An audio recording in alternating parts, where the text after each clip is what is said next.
Présentation des nouveautés de la version 23. Ben en fait non. Présentation des nouveautés de la version 22, c'est-à-dire celle d'il y a 6 mois. Parce qu'on a tellement de nouveautés que j'ai même plus le temps de toutes les présenter en une séance. Donc on va revenir sur quelques-unes que j'avais zappées lors de la version 22. La première, c'est la vue Kanban. Mais la vue Kanban groupée, c'est-à-dire pas simple vignette. C'est groupé par rapport à un mode colonne et un critère de regroupement. Comme par exemple ici, la gestion des leads, où on va pouvoir déplacer une vignette d'un statut, prospection, qualif, négo, jusqu'à gagné ou perdu. Donc ça, c'est une vue qui existe, qui a été intégrée en version 22. Mais je voulais en parler parce que tout le monde ne s'est pas rendu compte de l'arrivée de cette fonctionnalité.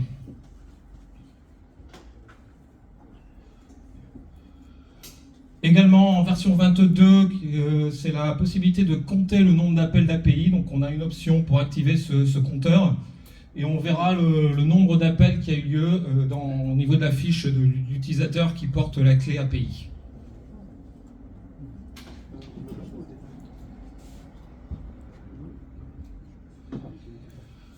Toujours en V22, nous avons, lorsqu'on est sur le module d'organisation des événements, nous sommes sur la fiche pour organiser un événement.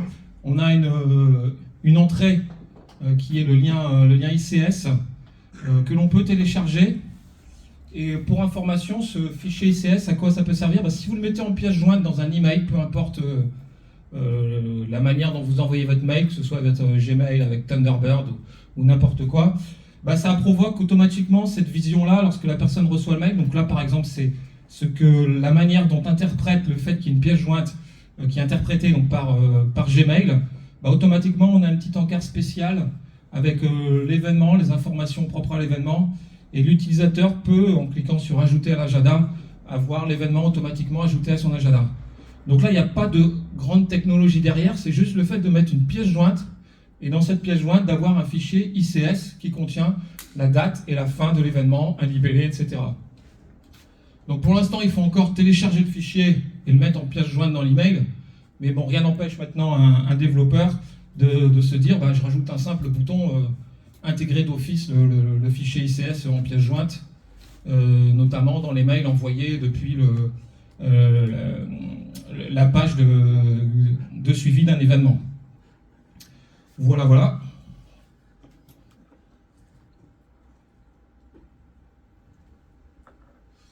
Ce qui a été raté en V22 également, je ne suis pas présenté, mais qui est important, notamment pour tous ceux qui développent des modules, c'est l'arrivée de ces deux méthodes, la méthode find nearest. Donc beaucoup de développeurs vont utiliser la méthode fetch pour récupérer un objet d'Olibar. Il existe une méthode qui s'appelle maintenant find nearest qui permet de récupérer en confiant une sorte de mini moteur de recherche par rapport à des critères donnés pour retrouver la fiche qui correspond le mieux à certains critères. Par exemple, j'ai un email, j'ai une adresse, ou j'ai des infos qui ne sont pas forcément très complètes ou qui ont été renseignées dans un formulaire par l'utilisateur. Je veux savoir si son tiers, sa société existe déjà. Je vais plutôt utiliser find nearest parce que le fetch, ça fait une recherche, ça récupère avec des informations qui doivent être exactes. Alors que le find nearest va ramener le tiers qui est le plus proche par rapport aux critères que l'on a communiqués. Et on va pouvoir cumuler tous ces critères. Il y a tout un algorithme derrière. Il va d'abord chercher les critères qui sont sûrs. Par exemple, le SIRET, on sait qu'il est unique. Il va d'abord chercher avec le SIRET si on lui a confié. Sinon, il va plutôt chercher sur l'étape d'après, éventuellement un code barre, ce genre de choses. Et puis à chaque fois ouvrir un peu à des critères un peu moins fiable pour finalement répondre combien il en a trouvé et s'il en a trouvé lequel, quel est son ID en fait.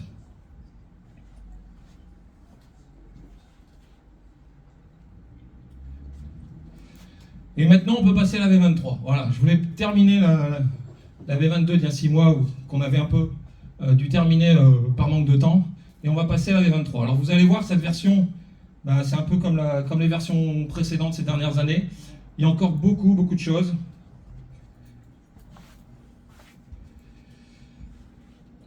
Donc on va essayer de tenir les délais. Alors, Déjà là on voit que j'ai pas fini le poly. J'étais censé avoir des statistiques. Ah bah les voilà, super, vous apparaissent en 2 temps. Bon, on va le passer très vite, la V23, on est à peu près ici. Voilà, donc il n'y a pas grande information à tirer de ça, on va passer à la suivante. Là également, pas forcément beaucoup d'informations, on est à peu près sur la même ligne que les autres versions. Il faut savoir qu'ici on est en début de version bêta, donc ces 2 courbes-là vont continuer à monter. En général, elles montent encore de 25 à 50% lorsque la phase de bêta est terminée. Celle-là, on va la passer parce qu'elle n'est plus vraie. Oui, parce qu'on avait passé les 2 millions de lignes de code, et puis on a fait une mise à jour de la librairie ACE, qui est mieux codée, et qui nous a supprimé 280 000 lignes de code JavaScript. Donc du coup, on est repassé sous les 2 millions. Donc on remarquera le coup en prochaine version, quand on repassera sur les 2 millions. Donc par rapport à ces notions de librairie et de compatibilité, ce qu'il faut noter, c'est donc on va supporter la version 7.2 de PHP, donc on ne supportera plus avec la version 23 la version PHP 7.1. On va toujours jusqu'au PHP 8.4. La 8.5 est sortie, mais vraiment là, il y a quelques jours. Moins d'une semaine. Bon, j'ai commencé à faire des tests tout à l'heure de marché. Si vous voulez profiter de ce DevCamp pour pouvoir vérifier la compatibilité de la 8.5, bah c'est bienvenu. A priori, ça a l'air de bien tourner déjà sans faire de modifications. Mais n'hésitez pas, si vous voulez tester, c'est possible. Donc j'ai évoqué la mise à jour de cette librairie, donc il n'y a rien de notable à signaler, hormis qu'il y a beaucoup de moins de lignes de code. Pour l'utilisateur, il n'y a rien de visible. Et puis également une librairie qui a été supprimée, qui s'appelle la librairie Time Picker, donc une librairie jQuery qui n'était plus utilisée par Dolibar depuis un moment, donc qui a été supprimée des dépendances.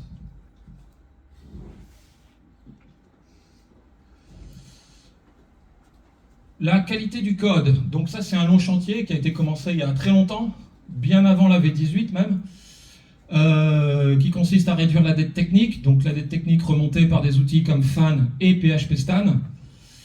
Ben, on a encore bien progressé, puisqu'on est passé de 3410 défauts potentiels à 1812 pour ce qui est Fan, et puis pour ce qui est PHP Stan de 915 à 760. Donc on s'approche petit à petit du zéro. On part de loin, vous voyez, 18, on était à 39 000. Et j'ai pas les chiffres parce que j'ai pas retrouvé, parce qu'on conservait pas l'historique.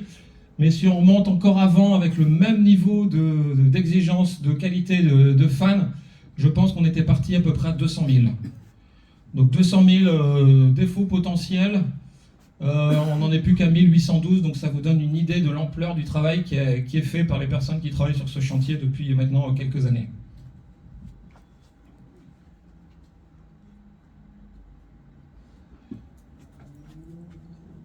Toujours dans le domaine de la qualité, on a rajouté plein de tests sur PHP Unit, notamment pas mal de tests en rapport avec des exigences de sécurité, des tests sur les fonctions de gestion des dates, toujours pour terminer un chantier que vous ne voyez pas forcément, mais qui est une gestion vraiment parfaite des time zones.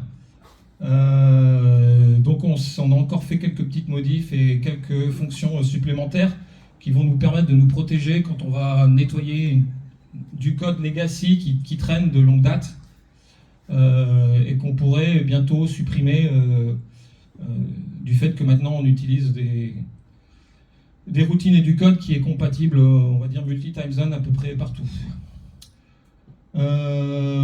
Également des tests PHP Unit qui vérifient certaines pratiques des développeurs, on va dire plutôt des anti-patterns, donc plutôt des mauvaises pratiques que l'on va vérifier, qu'on va reporter à l'utilisateur. Tout ça, ça a été ajouté dans PHP Unit. Un autre outil qui a été ajouté pour faire les tests unitaires, c'est Earl. C'est un outil qui permet de faire des tests unitaires sur les API. Il y a beaucoup de nouvelles API dans cette version 23 d'Olibar. Et il y a beaucoup maintenant de tests qui sont automatisés avec Earl. sachant qu'on en avait déjà pas mal fait avec PHP Unit.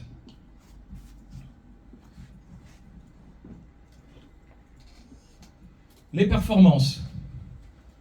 Alors, on a réécrit la page qui liste les produits pour éviter d'avoir un group by. A priori, quand on liste une liste de données et que ces données sont structurées dans une table où c'est une ligne, dans la table c'est censé représenter une ligne à l'écran, il n'y a pas de raison d'avoir de group by. La seule raison qu'on a, c'est qu'il y a eu une mauvaise pratique d'un développeur. Donc on a supprimé cette mauvaise pratique. Et le résultat, il est sans appel. On passe pour une base de 1 million de produits, on passe de 20 secondes d'attente, en tout cas sur le poste que moi j'utilise en tant que développeur, je suis passé à 1 seconde. Pour information, je travaille maintenant personnellement avec une base de 1 million de produits en permanence. C'est ma base de développement. Voilà, et je travaille là-dessus avec ça. Et donc ça fonctionne très bien maintenant avec de très gros volumes. Et puis au moins ça fait apparaître tout de suite dès qu'il y a un défaut. Il n'y en avait plus beaucoup, il y avait cette page, il y avait la suivante aussi, notamment la page des agendas, des événements. Là le problème n'était pas dû à un group by mais dû à un distinct. C'est pareil, à partir du moment où la liste c'est du 1 pour 1 par rapport à la structure de la base, il n'y a pas de raison d'avoir de distinct, sauf si on a une requête qui ramène trop d'infos et qu'on utilise un distinct pour compenser, on va autant corriger le problème à la source et avoir le critère de filtre qui va bien pour ramener que les infos dont on a besoin. C'est ce qui a été fait sur cette page, et là pareil, je suis passé de 5 secondes sur 1 million d'événements à 1 seule seconde lorsque j'affiche la page qui liste les événements. Une autre situation qui génère des lenteurs, c'était la page de la liste des commandes, où en fait il a été plus rentable de faire deux select que faire avec fusionner avec un union. Donc là c'est un peu technique, mais c'est pour les développeurs. Mais en gros on fait en 2 temps ce qu'on faisait avant en 1 temps, et paradoxalement c'est beaucoup plus rapide. Donc ça c'était vraiment pour les 3 gros points qui ont été faits sur les performances. Donc les 3 pages qui étaient vraiment encore trop lentes lorsqu'on avait de trop gros volumes. Et ça permet de rappeler donc aussi aux développeurs qui regardent l'importance, parce que ça fait un moment que je fais une guerre contre les group by et contre les distincts, et tout le monde me dit pourquoi, c'est dans le langage SQL, si c'est là c'est que ça a du sens. Très peu en fait dans une appli métier, très peu. En fait, je pense qu'on a quasiment plus que de rester 5 ou 6 groupes distincts dans l'appli d'Olivar.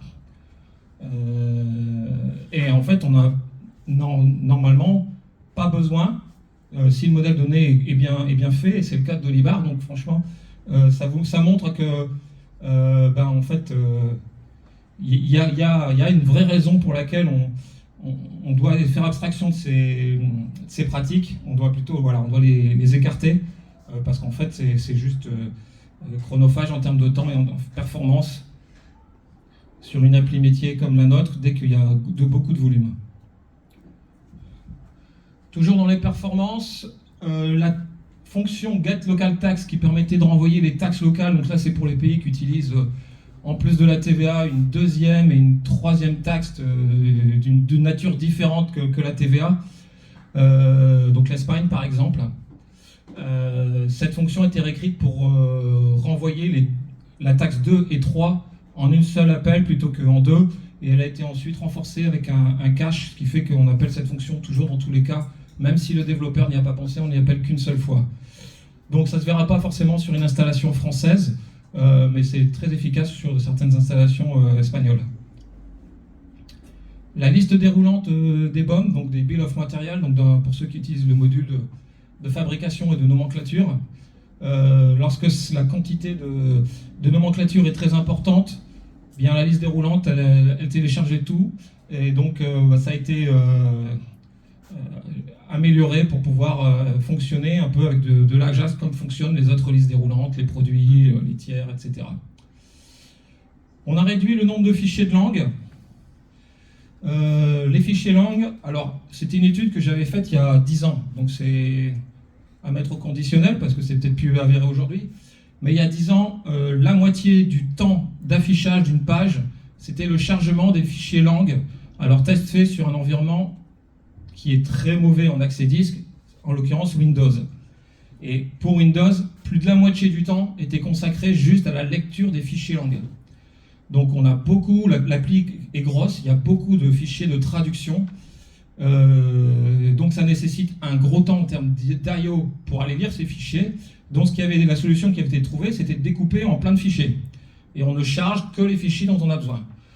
Le truc, c'est que si on découpe en des trop petits fichiers, ben on fait des accès disques à 2 fichiers, alors que de toute façon, les systèmes d'exploitation aujourd'hui, quand ils lisent un fichier, ils lisent forcément par paquet. Donc quand c'est trop petit, on est très en dessous de la taille du paquet, et autant tout mettre dans le même tant qu'on ne dépasse pas cette taille de paquet. Et dans ce cas-là, un accès, c'est un paquet lu, et on arrive à lire le contenu de 2 fichiers. Donc, comme si c'était un seul fichier. Donc ici, on a supprimé les fichiers lang qui n'avaient qu'une dizaine ou une quinzaine de lignes de traduction, et on les a simplement déplacés dans d'autres fichiers pour éviter d'aller lire ces fichiers-là. Voilà, c'est tout. Et l'idée, c'est d'avoir un bon équilibre. On va dire un fichier lang doit atteindre une taille, on va dire, de 20 kg pour avoir des performances optimales. On va passer à un autre chapitre, celui de la sécurité. On a dans Dolibar un module qui s'appelle le module d'audit, qui permet de tracer certaines informations en rapport avec la sécurité. Donc, par exemple, je me log, je me délogue, j'ai essayé de me loguer avec un mauvais mot de passe. Voilà, donc tout ça, c'est une fonctionnalité vraiment qui fait partie du cœur, qui est un peu particulière en dehors des modules, puisque c'est vraiment codé nativement et intrinsèque à l'application. Et bien dans ces événements, on va tracer maintenant quand on active un module, quand on l'installe, le module, ou quand on le désinstalle. Ensuite, une autre modification qui a été faite cette fois, pas dans le code, mais dans la plateforme d'intégration continue, donc dans l'outil qui vérifie le travail fait par les développeurs pour l'accepter ou le refuser, en fonction de certains critères qualité. Lorsque l'on a maintenant dans un fichier qu'un développeur réalise dans la partie contrôleur qui réalise du code, qui va faire de la mise à jour de données, de la suppression ou de la mise à jour, le développeur avait tendance à tester est-ce qu'on est dans cette situation, est-ce qu'on est dans un cas où l'action correspond à effacer une donnée, est-ce qu'on est dans un cas où l'action correspond à mettre à jour une donnée, et puis ensuite il exécutait son action et il allait effectivement supprimer ou mettre à jour les données. Sauf que en fait, tous ces genres d'actions doivent être conditionnés systématiquement par un test sur une permission. Alors de la version 20 ou 21, je ne sais plus, un gros travail avait été fait où tous ces tests if actions ont été passés en revue et un test de sécurité y a été ajouté. Donc le développeur qui avait oublié de rajouter et je vérifie en plus que j'ai les droits, tout ça, ça avait été rattrapé. Et puis je me suis rendu compte qu'avec le temps, au fur et à mesure des contributions, etc., il y avait de nouvelles contributions qui arrivaient, avec à nouveau des actions qui étaient traitées et gérées pour des nouveaux besoins, mais le test sur la permission n'était pas fait. Donc tout simplement, la solution, c'était de mettre dans la plateforme d'intégration continue un test. On va tester que l'on a cette portion de code-là. S'il y a cette portion de code, mais qu'il n'y a aucun test de permission lié donc, sur la même ligne, tout simplement la plateforme d'intégration continue va refuser le code. Alors, il y a des cas où effectivement on ne va pas pouvoir mettre le test de la permission, mais dans ces cas-là, il faut qu'il y ait une action explicite du développeur qui va devoir mettre en commentaire un commentaire de ce genre-là. Le test sur la permission n'est pas requis, ou le test sur la permission est fait un peu plus loin dans le code. Il y a très peu de cas comme ça, mais il y en a quelques-uns. Donc c'est pas complètement fermé. Mais maintenant, systématiquement, cette portion de code-là doit être associée à cette portion de code-là, c'est-à-dire tester une permission, et ça ne passera plus la plateforme d'intégration continue si ce n'est pas le cas.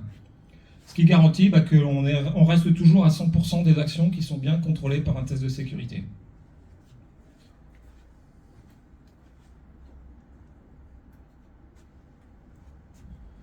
On a un nouveau paramètre dans le fichier de conf qui s'appelle Dolibar Main Restrict Eval Methods. Donc ça, on n'a pas trop à s'en soucier, c'est fait au moment de l'installation, mais pour les anciennes installations, ce paramètre sera vide.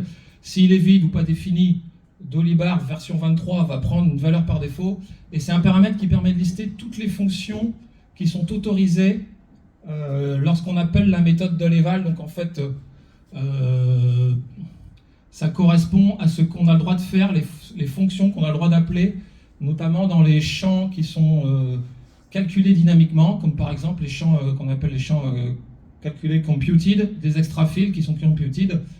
On pouvait un peu mettre tout ce qu'on voulait et c'est un peu dangereux, puisqu'en fait ça veut dire qu'on peut faire de l'injection PHP, l'injection ce qu'on veut en fait, donc réussir à exécuter du code. Donc il y avait déjà dans cette couche une sécurité où on regardait tout ce qui était action malveillante et puis on les bloquait. Sauf que la sécurité qui fonctionne par principe de whitelist, ça ne fonctionne jamais bien. Une vraie sécurité, c'est le mode par défaut, c'est je refuse. Alors pardon, quand ça fonctionne par blacklist, ça ne fonctionne pas bien. Le mode de sécurité qui devrait être celui qu'on utilise lorsqu'on fait la sécurité par défaut, ça devrait être le principe de la whitelist, c'est-à-dire par défaut, je n'autorise rien et je définis ce à quoi j'ai le droit d'exécuter. Et donc c'est ce qu'on introduit avec cette option. Dorénavant, la fonction d'évaluation des champs calculés n'a quasiment le droit de rien faire, de rien exécuter, sauf ce que l'on a là-dedans. Et donc là-dedans, on va retrouver des fonctions comme par exemple tester si un module est activé, le isModeEnabled. On va retrouver la fonction getDol globalConst pour récupérer la valeur d'une configuration, d'une constante de configuration. Voilà, donc il y a une liste d'une douzaine de fonctions qui sont autorisées. Ce qui veut dire que si vous aviez des vieux extra fields, il est possible que certains tombent en panne et qu'il faudra réécrire, notamment si vous faisiez vous utilisiez par exemple, vous testiez les permissions dans le champ, si vous faisiez un user flash write flash permission, bah, ça ne marchera plus puisque maintenant il faut utiliser la méthode asWrite. Donc la méthode asWrite, est-ce que le user a le droit, possède telle permission? C'est déclaré là-dedans comme étant une méthode autorisée. Voilà. Il est toujours possible de la mettre à vide. Ça laisse tout passer comme avant. Donc si vous mettez cette méthode égale chaîne vide, ben on se retrouve dans le mode où en fait on considère on fonctionne, on basculera automatiquement sur le mode de blacklist plutôt que le mode de whitelist. Voilà, donc on a ici la liste de toutes les fonctions par défaut. Elle n'est pas complète, il y en a quelques-unes qui se sont rajoutées, mais en gros voici toutes les fonctions qu'on peut utiliser dans un champ calculé. Voilà, puis c'est peut-être une liste qui va... Avec ça, on sait gérer tous les cas dont on a besoin dans Dolibar. Ça ne veut pas dire qu'il n'y a pas quelques modules externes ou qui utiliseraient d'autres choses qui ne seraient pas là-dedans, donc c'est possible. Mais ça, on ne peut pas le savoir. Mais a priori, un bon module est censé utiliser vraiment ces méthodes-là, asWrite, isModeEnabled. Pour récupérer une config, il est censé utiliser cette méthode-là plutôt que faire $conf flash config. Donc s'il utilise bien toutes ces méthodes-là dans la définition de ces champs calculés, normalement, il n'y a pas la compatibilité devra être garantie.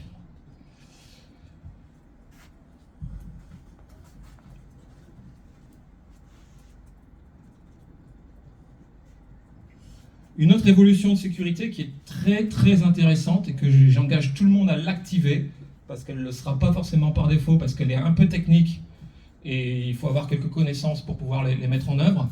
Ce n'est pas forcément le cas de tout le monde, de tous les utilisateurs. C'est les entêtes de sécurité HTTP. Le protocole HTTP propose des entêtes de sécurité sur des choses que l'on a le droit de faire ou pas de faire lorsqu'on est dans une instance au sein d'une page web. Et parmi tous ces entêtes, on a par exemple le Referrer Policy, le Strict Transport Security. Je ne vais pas m'attarder là-dessus parce que c'est très technique, mais vous irez voir sur Internet, simplement en faisant une recherche sur ces mots-clés-là.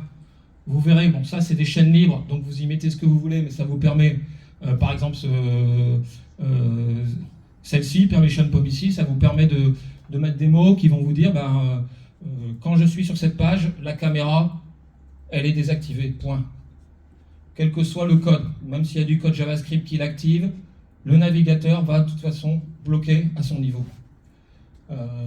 Pareil pour ce qui est du micro, toutes ces choses-là. Donc c'est des choses qu'on peut faire, par exemple, au niveau de cette règle-là. Mais vous avez pas mal de choses.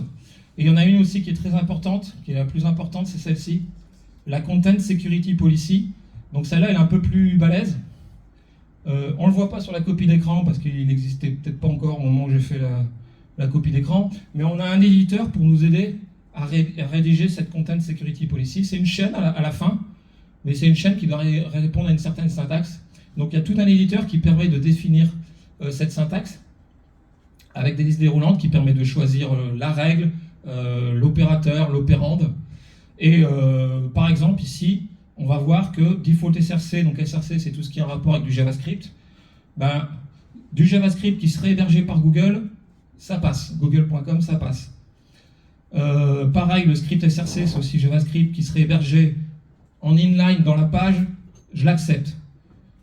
Si un hacker réussit à faire une injection et à mettre du JavaScript sur votre site, mais qu'il est hébergé sur un serveur pirate, le serveur pirate n'est pas dans la liste, Google bloque.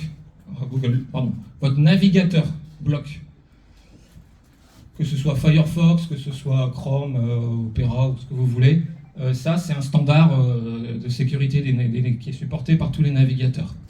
Et ça c'est hyper efficace parce que là, c'est des exemples, c'est des règles par rapport au JavaScript parce que c'est ce qu'il y a de plus dangereux, mais vous pouvez l'appliquer sur les images, vous pouvez l'appliquer sur du CSS, en disant voilà, le CSS, il n'y a que le CSS, mon CSS qui passe. Si c'est un CSS qui a été intégré par une URL ailleurs, bah, c'est bloqué. Donc ça évite un usage de faire plein de choses non légitimes. Et c'est très efficace, c'est redoutablement efficace dès qu'on veut lutter contre les failles XSS ou les injections HTML, JavaScript, CSS.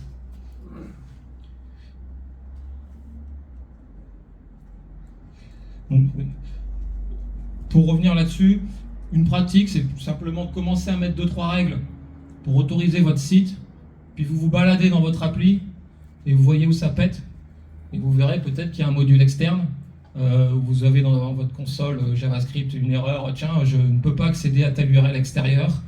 Bah, vous allez vous rendre compte que vous avez des modules externes qui font des accès, qui intègrent par exemple une police qui est hébergée sur un serveur, vous ne savez pas ce que c'est.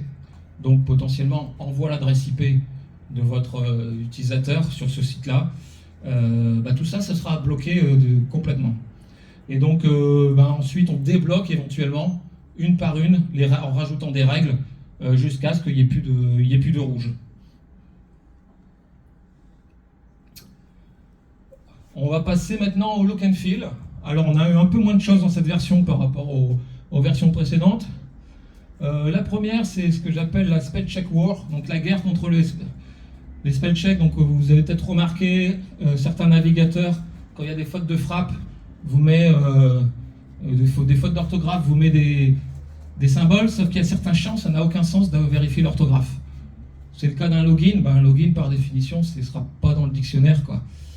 Donc ça met des trucs, alors là c'est juste un petit extrait, mais parfois vous avez du rouge partout, alors qu'en fait tout est normal. Donc la solution c'est de rajouter cette balise spellcheck égale false sur les cas où on sait vraiment de manière explicite qu'il n'y a pas de raison de déclencher le vérificateur d'orthographe. À la fin ça nous donne ça tout simplement. Donc quand vous avez un écran avec beaucoup de cas comme ça, c'est quand même beaucoup plus esthétique. Donc c'est pas grand chose, mais c'est l'ensemble de petites choses comme ça qui à la fin font qu'on progresse. La date quand on faisait un devis, une commande, une facture, était vide par défaut. Maintenant, et puis il y avait une option pour pouvoir dire mets la date du jour automatiquement par défaut. On a inversé cette logique, donc maintenant c'est rempli avec la date du jour par défaut, et éventuellement vous avez une option pour faire en sorte qu'elle ne soit plus remplie, qu'elle reste vide automatiquement.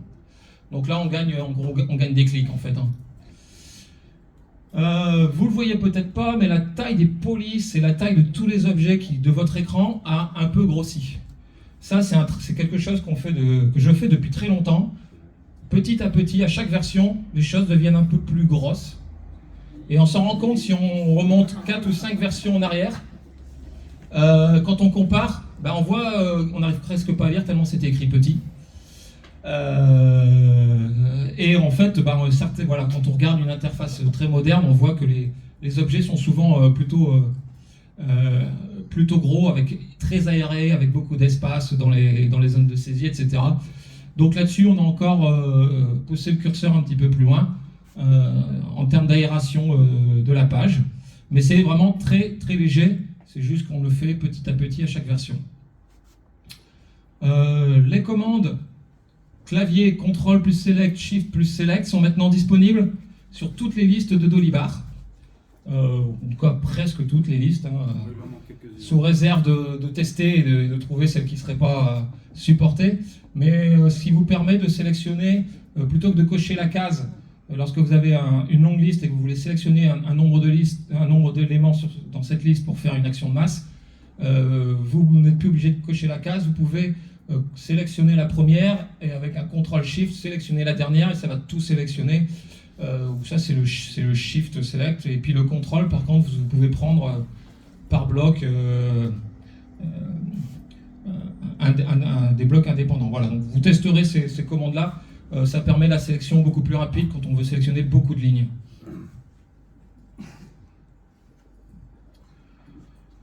Toujours dans le look and feel, ça ne se voit pas à mon avis à l'écran. Mais ici, par exemple, cette liste, l'ensemble de la zone est entouré en fait. Là, sur la projection, ça ne se voit pas trop, mais ça se voit sur un vrai écran. C'est-à-dire que vous avez une option maintenant pour dire que tout ce qui est champ de saisie utilise un bord détouré sur l'ensemble du champ, plutôt que juste le champ souligné en dessous. Donc là, c'est au choix de l'utilisateur, s'il préfère le mode light, épuré, où chaque champ est simplement souligné, ou le mode bien séparé, où chaque champ est complètement entouré. Donc c'est une option qu'on retrouve dans les options d'affichage de Dolibar. Alors, nouvelle fonctionnalité, démo, allez, on va essayer.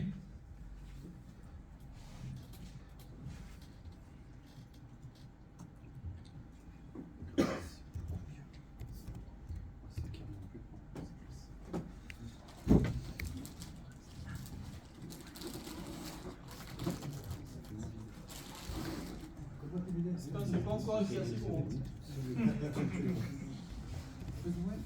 Une corrélation avec le tarot logiciel. Alors, on va aller dans, par exemple, outils, et puis on va faire un emailing. Nouvel emailing de masse.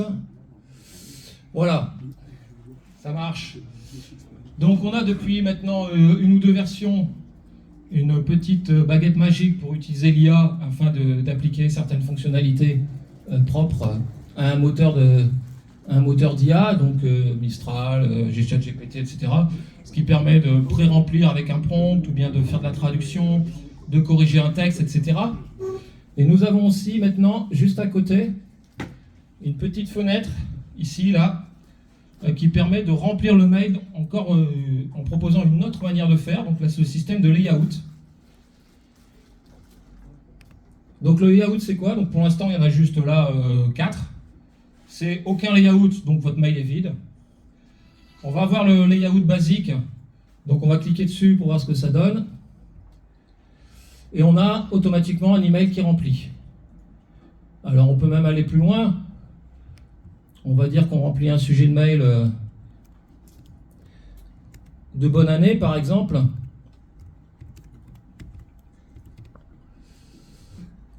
Je reviens sur le layout vide, je prends le layout et on voit qu'il est automatiquement rempli avec les informations du titre. Voilà.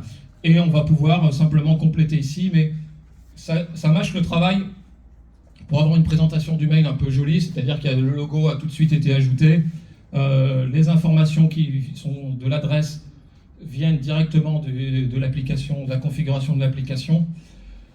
Ça, c'est un layout très simple, mais ça permet déjà d'avoir un mail plus joli qu'un simple texte sur fond blanc. On va avoir des layouts un peu plus sophistiqués, comme par exemple le layout des news.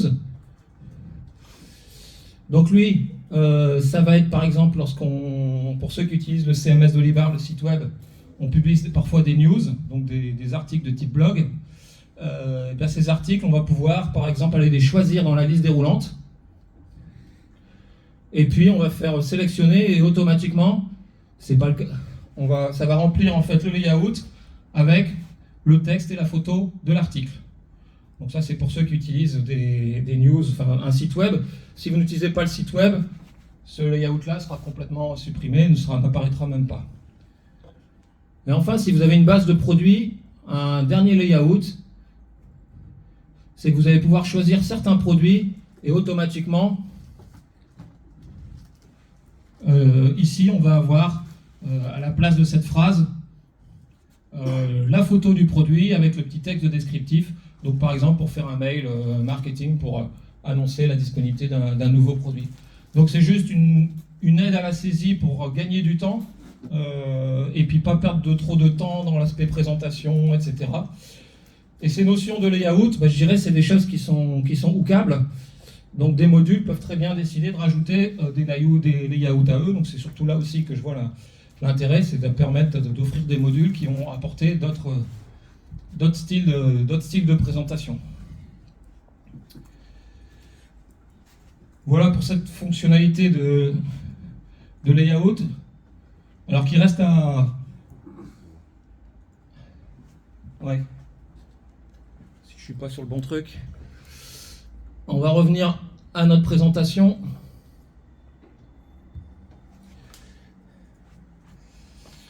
Voilà, donc petite présentation rapide de la fonction de layout.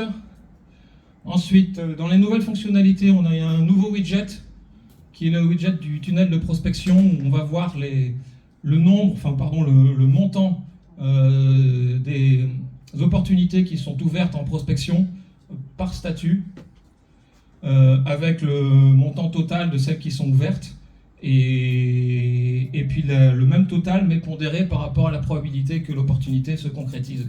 Donc ça utilise les informations qui sont stockées au niveau de l'opportunité. Voilà, donc c'est pour avoir une petite vue graphique finalement de vos opportunités. Ensuite, dans les nouvelles fonctionnalités, nous avons sur les extra fields un nouveau champ, Reset Value After Cloning Object. Donc c'est un extra field sur vos extra fields, tous, même les anciens, ceux qui existent déjà. Vous allez pouvoir dire, est-ce que ce champ-là, lorsque je fais un clone, est-ce qu'il est remis à 0 ou est-ce qu'il est repris tel quel? Puisque c'est souvent le but de clone, c'est reprendre la fiche, mais il y a certaines infos, notamment les champs qui doivent être uniques, on ne veut pas les reprendre justement. Donc là, on va juste cocher cette propriété-là pour dire que quand je vais cloner un objet, je ne veux pas reprendre cette info-là. Donc ça ne fera pas partie des infos qui sont clonées. Une autre information qui est le champ Dispute Open, ici, sur une facture. Donc est-ce que la facture est actuellement fait l'objet d'un litige ou pas? C'est un champ qui est purement informatif, donc c'est juste une case à cocher, oui, non. Mais on va retrouver cette information dans les listes. Et un de ces effets sera sur que l'usage, la coloration des statuts vont passer en rouge, où on sait qu'il y a quelque chose à faire, un litige à régler. Et tant qu'on a cette case-là, les statuts seront rouges, jusqu'à ce qu'on ait réglé le litige. C'est purement informatif. Alors, pas complètement, il y a quand même un cas où ça s'alimente tout seul. C'est notamment le cas où vous utilisez le module Stripe pour faire du paiement SEPA, par exemple. Si le paiement SEPA échoue au bout de quelques jours, la banque a connaissance que le paiement a été refusé ou bien décliné par le client à qui on a extrait de l'argent et contacte sa banque pour dire je suis désolé, cette transaction, je veux pas, c'est pas moi qui l'ai initiée, j'en veux pas. Elle va donc être annulée et remboursée le client va être remboursé par sa banque. La banque va informer Stripe et Stripe va informer par webhook d'Olibar. Et dans ce cas-là, en automatique, ça va passer à rouge, puisque là, ça veut dire qu'en gros, vous avez un client qui a qui n'a pas payé. Du moins, il a payé, puis ensuite s'est fait rembourser. Et ça, comme ça se passe qu'entre le client et sa banque, vous ne le voyez pas forcément aussi bien que ça.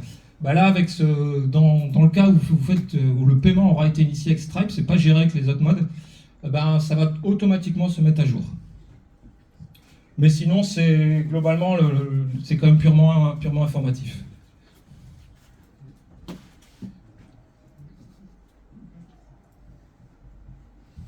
Alors, les histories des webhooks. Donc les webhooks, c'est ce mécanisme qui permet, lorsqu'on fait une action dans Dolibar, de déclencher un appel vers l'extérieur, une plateforme d'automation comme N8N, Zapier, Make,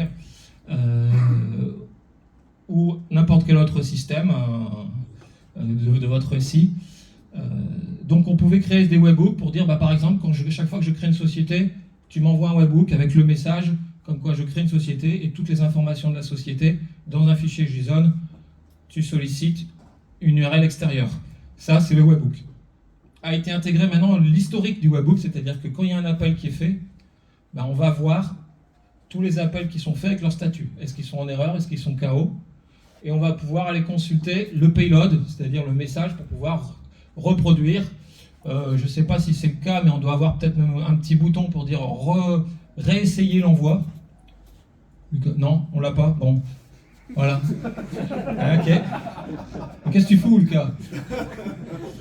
Voilà. Donc, il y aura un jour. En tout cas, on a déjà le payload, c'est plus dur à récupérer. On peut toujours le réexécuter à la main avec des outils comme Bruno ou autre. Bruno, c'est le nom de l'outil. Voilà. On passe au point suivant. Alors, le module Agenda, on peut faire des rappels. On peut faire des appels par une pop-up de notification à l'écran. On peut faire des appels par email. A été ajouté les rappels par SMS. Alors, ça veut dire que ça a été ajouté dans Dolibar, mais ça ne dispense pas d'avoir un module d'interaction avec un fournisseur de SMS, qui souvent sont payants ou on paye au SMS. Vous en avez sur le Dolly Store, vous en avez plusieurs. Utilisez les fonctions d'envoi de SMS de OVH ou d'autres fournisseurs de services de SMS. On est, je sais pas, sur quelques centimes le SMS. Mais dès qu'on a ce module qui permet d'envoyer du SMS, on va pouvoir avoir la possibilité de faire un rappel, donc à une date donnée. Dans 5 jours, tu m'envoies un SMS avec tel contenu, tel message. Donc voilà, il n'y a rien à dire de plus que... Donc c'est possible.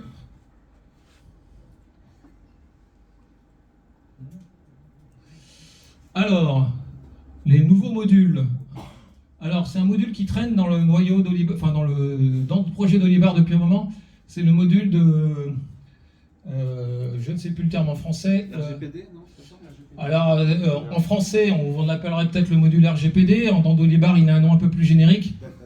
C'est le module de Data Privacy Policy, donc la gestion de la politique des données, qui a été bien amélioré, qui permet maintenant 2 modes. Donc, on a le mode anonymisé et on a le mode effacé. Donc, est-ce qu'on veut juste anonymiser une donnée ou est-ce qu'on veut complètement l'effacer? On va définir pour chaque typologie d'objet, donc par exemple un client ou bien un fournisseur ou un contact, on va définir à partir de quelle période on va demander, donc si on est en cette colonne-ci, c'est pour l'anonymisation, on va demander une anonymisation. Donc on choisit ce délai. Les grandes nouveautés, c'est que l'on va avoir maintenant la possibilité d'avoir un petit bouton pour évaluer combien d'enregistrements sont dans ce cas. On a aussi un petit i, si on passe la souris dessus, on va avoir une petite pop-up qui va expliquer, qui va carrément démontrer quelle est la requête qui est utilisée pour pouvoir trouver et sélectionner les prospects qui sont considérés comme morts ou ne bougeant plus dans Dolibar. Donc là, si on a mis 20 ans, on va avoir la requête qui est utilisée pour savoir comment on fait Dolibar pour détecter qu'effectivement un prospect n'a pas été impacté, n'est pas vivant depuis plus de 20 ans, qu'il est à l'état qui n'a pas bougé depuis 20 ans, auquel cas il est qualifié pour être anonymisé. Donc ça, on va le voir en mettant la souris sur le petit i.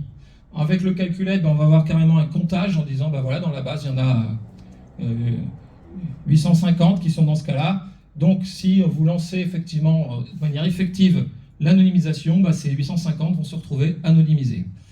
Et l'autre grande modification, c'est toujours lorsqu'on passe sur le i, l'application, donc via une pop-up où on ne voit absolument rien sur la présentation, mais sur l'écran c'est limpide, c'est qu'on va avoir en plus ce qui va être fait pour anonymiser, c'est-à-dire qu'il va nous prendre champ par champ et va nous dire ce champ-là, je vais simplement le vider.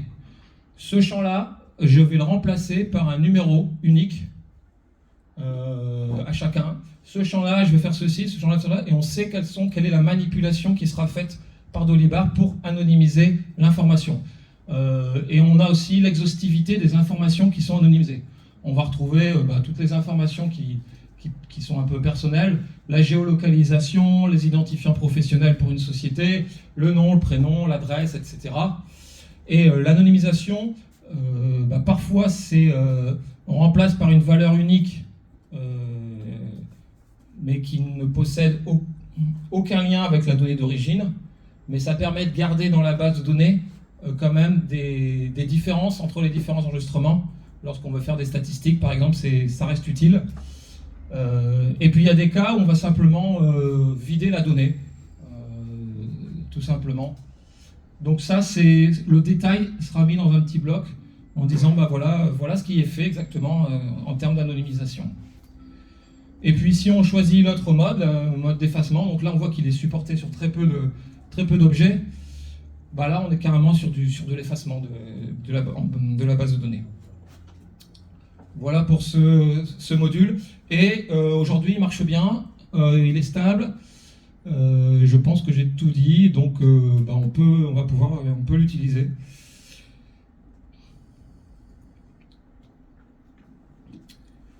Parmi les nouveaux modules,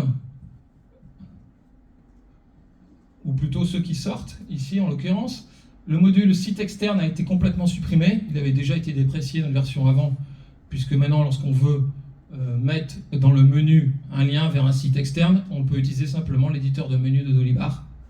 Donc l'usage de ce module n'avait plus aucune raison d'être, il a été supprimé. Le module OpenID Connect, qui était juste un module qui apportait une page de config, a été supprimé parce que c'était vraiment la plus-value en tant que module n'avait pas d'intérêt. Donc ça a été remplacé par une page de configuration dans le menu accueil, configuration, sécurité. On a un onglet spécial OpenID Connect pour pouvoir mettre les informations pour ceux qui utilisent de l'authentification avec OpenID Connect. Le module Zapier est passé en statut expérimental. Je me pose la question sur le module prix dynamique. Je ne sais pas s'il y en a qui s'en servent dans la salle. Voilà. Donc j'ai peu de retours. En fait, j'ai du mal à décider de passer dans un autre statut parce que j'ai très peu de retours sur son utilisation. Donc je ne sais pas s'il est qualifié. Vous savez que la règle, quand on met quelque chose en Dolibar, les probabilités qu'on l'enlève sont quasiment nulles. Donc il faut vraiment être sûr. Et j'avoue que là-dessus, j'ai très peu d'infos pour décider si oui ou non on doit le rendre visible pour tous les utilisateurs en tant que module stable. Et je me pose aussi la question du module stock, gestion de stock, de transfert de stock avancé. Je ne sais pas, est-ce qu'il y en a qui l'utilisent? Le même? Tu utilises tous les modules, toi, en fait. Oui, et puis celui-là est encore plus important que l'autre. Je pense, oui, il est plus important que l'autre. Il ne faut pas l'enlever. Voilà. Donc là, c'est pareil, j'ai très peu de retours sur son utilisation. Il est super bien. Ah, alors s'il est super bien, c'est que tu l'utilises. Pourquoi tu n'as pas levé la main? C'est avec celui-là qu'on fait les chamallows. Alors si c'est avec ce module qu'on fait les chamallows, je vais le passer en stable direct. José, on parlera de combien ça coûte après. Ouais, merci Laurent. Beaucoup de modifications, alors c'est plein de petites modifications, hein. C'est pas un gros truc, c'est plein de petits trucs qui ont été faits pour préparer, on va dire, des réglementations, des obligations légales à venir. C'est quasiment un sujet à part entière, mais bon, c'est des modifications dans le code ou dans l'application qui touche les besoins pour la certification en loi finance, pour les logiciels de caisse, pour les factures électroniques à venir. Donc je ne vais pas forcément en parler parce qu'il y aura peut-être d'autres présentations sur le sujet, mais il y a pas mal de petites choses. Faut savoir qu'il y a quand même, vous avez la loi qui vous dit, bah voilà, votre logiciel doit être conforme à certaines exigences techniques pour être utilisable en tant que logiciel de caisse. C'est un ensemble d'exigences techniques. Et puis, il y a la nouvelle loi qui dit, ben, ces exigences techniques, pour être sûr qu'elles soient appliquées, il faut vous faire certifier. Sauf que la certification, c'est 10% de ce qu'il y a dans la loi et 90% de trucs en plus. Voilà. Et donc, ces 90% de trucs en plus, bah, il faut les faire si vous voulez être certifié. Ça n'a aucun lien avec la loi. Il y a beaucoup de choses qui concernent votre processus, votre fonctionnement interne. Donc, rien à voir avec le produit en tant que tel.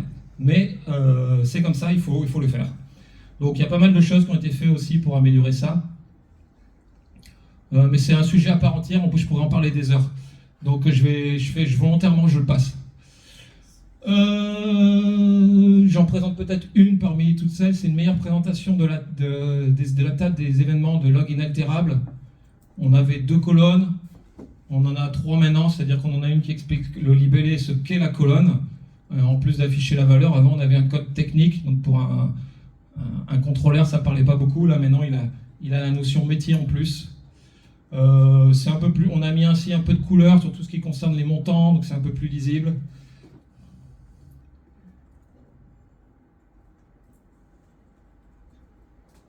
Ça zappe pas? Non, c'est pas fini, non. On va passer au clavier. À l'ancienne. Ensuite, grosse évolution, les API. Bon, là, il y en a plein en plus. Une vingtaine de endpoints supplémentaires. Une dizaine de hooks supplémentaires. Donc, je ne vais pas les passer en revue. Mais vous verrez bien, en allant voir l'explorateur d'API, tout ce qu'il y a en plus. Je termine par une petite section Wanted, puisque je l'avais fait au dernier DevCamp et ça avait plutôt bien marché. Des gens ont répondu et donc j'en profite. Je fais appel à ceux qui veulent aider sur des choses qui ne sont pas forcément structurantes, mais qui sur le long terme sont super intéressantes. Donc d'abord, s'il y en avait qui pouvaient continuer la guerre contre les spell checks, rajouter les spell checks égale false à chaque fois qu'on est sur un champ qui se trouve surligné par le correcteur orthographique alors que c'est une info qui n'a aucune info. Par exemple, une clé d'API, c'est clair qu'il y a une erreur d'orthographe dans une clé API, quoi. Bon, voilà, donc si on pouvait faire sauter tous ces petits trucs-là, c'est que des choses assez simplistes que je présente là. Ensuite, il y a pas mal encore, vous voyez, mode 1, mode 2. Dans le mode 1, lorsqu'il faut choisir dans les pages de configuration une option oui/non, on a souvent une liste déroulante yes/no. Bon, bah, je fais un clic pour ouvrir la liste, je fais un clic pour choisir yes or no, et ensuite je fais un clic pour faire modify, ça fait 3 clics. La nouvelle manière de faire, pour certains, voilà, un autre, par exemple ici, cet exemple, bon, bah, c'est juste une liste, un switch que on clique et puis c'est fini. On a basculé dans l'autre mode et on reclique. Et ça, voilà. Donc ça, on l'a un peu dans pas mal d'endroits, mais il reste encore des petits trucs comme ça. Franchement, ça sert à rien, quoi. Également, si on pouvait avoir plus de trucs dans ce genre-là, vous avez peut-être vu, en tout cas, moi j'ai énormément apprécié dès les premiers clients que j'ai renseignés, c'est la manière quand on qualifie un nouveau tiers, de pouvoir dire c'est prospect, customer ou vendor, plutôt que choisir dans des listes déroulantes à chaque fois. Ces trucs-là, ça se décline dans plein d'endroits en fait. Il y a plein d'endroits où le nombre de valeurs possibles, il n'y en a que 1 à 3. Et puis on en choisit 1, 2, 3, toutes les combinaisons possibles. Donc plutôt que d'avoir pour chaque valeur une liste déroulante oui/non, ou bien une longue liste déroulante avec toutes les combinatoires possibles, ce mode de sélection il fonctionne très bien et en un clic c'est fait, quoi. Donc il y a pas mal d'endroits où ce principe-là peut être décliné. C'est pas forcément utile partout parce qu'il faut que ce soit une info qu'on renseigne systématiquement. Il y a plein d'infos optionnelles qu'on renseigne très rarement. Bon, voilà, c'est pas grave si on a un clic de plus. Mais il y a certains cas où c'est quand même une info qu'on va renseigner systématiquement et on pourrait gagner 1 ou 2 clics. Et puis il y a des endroits, ça revient un peu à ce cas-là. Par exemple, la fonction je refuse les emailing de masse, c'est une liste déroulante, alors qu'une simple case à cocher, oui, non, ce serait aussi efficace. C'est vrai que ça marche plus, là. Hop. Bon, il y a d'autres petits trucs que je vois, moi, à l'usage. Il faut essayer d'alléger. J'ai dit qu'on grossissait à chaque fois un petit peu l'interface, soit à chaque fois un petit peu plus gros. Ça, on peut le faire parce qu'on allège au fur et à mesure des versions. Et il y a encore plein de trucs qu'on peut réalléger. Par exemple, les termes de paiement, bah, c'est en 30 jours. Et ça correspond 30 jours, ça correspond à une date de fin qui est ça. Ça, c'est exactement la même notion, en fait. C'est la notion de quand ma facture arrive à échéance et est due. Bah, ça pourrait très bien être sur la même ligne, paiement terme, et puis 30 jours, et puis si une date, on voit bien que ça c'est un délai, on voit bien qu'une date c'est une date butoir, pas besoin de décliner, et ça nous fait gagner une ligne. Et ça, il y en a plein des comme ça. Donc ça, on pourrait très bien fusionner. Quand on clique sur le bouton, bah, on change l'un, on change l'autre, on change les deux, peu importe. Exactement comme on fait maintenant, mais avoir deux lignes différentes pour deux infos qui finalement font référence à une notion qui est assez proche, ça pourrait être tout à fait sur la même ligne. Ce qu'on a fait dans pas mal d'endroits, et c'est vrai que ça allège vachement l'interface. Voilà, j'en ai fini. La liste complète des changements est disponible à cette URL. Si vous voulez me contacter, vous avez des questions, vous pouvez me joindre par ordre de préférence du de haut vers le bas. Voilà, j'ai rien d'autre à ajouter. Il y a plein de choses sur ce qui est information communautaire que souvent je faisais à la fin de cette présentation. Mais pour ça, il y a une autre session qui est prévue demain, où je vous présenterai des informations sur la communauté d'Olibar, ce qui se passe, les nouveautés, ce qui a été mis en œuvre récemment. Et donc que j'ai sorti complètement de l'aspect nouveauté V23. Voilà, j'en ai fini. Si vous avez des questions, on peut passer aux questions.